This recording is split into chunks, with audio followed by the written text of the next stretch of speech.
ایک عورت کے نکاح کی خوبصورت کہانی۔ جب میرے بابا امی کی شادی ہوئی تو بابا نے حق مہر کے طور پر امی کے لیے سورہ آل عمران حفظ کی، اور جب میری شادی ہو رہی تھی تو بابا نے میرے شوہر کو بھی یہی کہا کہ وہ میرے حق مہر میں قرآن کی کوئی سورہ حفظ کرے۔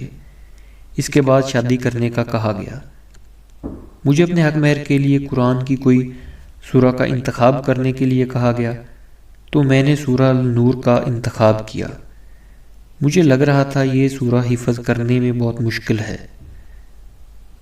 ایک طرف شادی کی تیاریاں ہو رہی تھیں تو دوسری طرف میرے شوہر سورت حفظ کر رہے تھے۔ ہر وقت ان کے ہاتھ میں قرآن ہوتا اور وہ سورہ یاد کر رہے ہوتے۔ شادی سے کچھ دن پہلے میرے شوہر بابا کے پاس آئے سورہ سنانے۔ انہوں نے پوری حفظ کر لی تھی۔ بابا بار بار غلطی نکالتے اور شروع سے شروع کرنے کا بولتے۔ میرے شوہر نے آہستہ آہستہ آواز میں تلاوت شروع کی۔ اتنا خوبصورت منظر میں کبھی نہیں بھول سکتی۔ میں اور میری امی نے ایک دوسرے کی طرف دیکھا اور میرے شوہر کی اگلی غلطی کے انتظار میں مسکرانے لگی، جس کے بعد انہیں پھر سے شروع کرنا پڑتا، پر میرے شوہر نے ایک بار میں پوری سورہ سنا دی، ایک لفظ بھی نہیں بھولے۔ سورہ سننے کے بعد میرے بابا نے انہیں گلے سے لگا لیا اور کہا کہ میں اپنی بیٹی کی شادی تم سے کروں گا، تم نے اس کا حق مہر ادا کر دیا ہے۔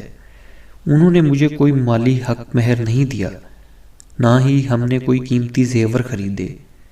انہوں نے مجھے کہا ہم دونوں کے درمیان حلف و معاہدے کے طور پر اللہ کے الفاظ کافی ہیں۔ اب میں سوچتی ہوں مستقبل میں میری بیٹی اپنے حق مہر کے لیے کون سی سورہ کا انتخاب کرے گی۔ اگر ایسا حق مہر اور جہیز شادیوں پہ دیا جانے لگے تو ہر غریب کی بیٹی کی شادی آسانی سے ہو اور شادیاں کامیاب بھی ہوں۔ کبھی کوئی گھر نہ اجڑے، نہ ہی بہویں جہیز کے تانوں سے تنگ آ کر خودکشی کرے۔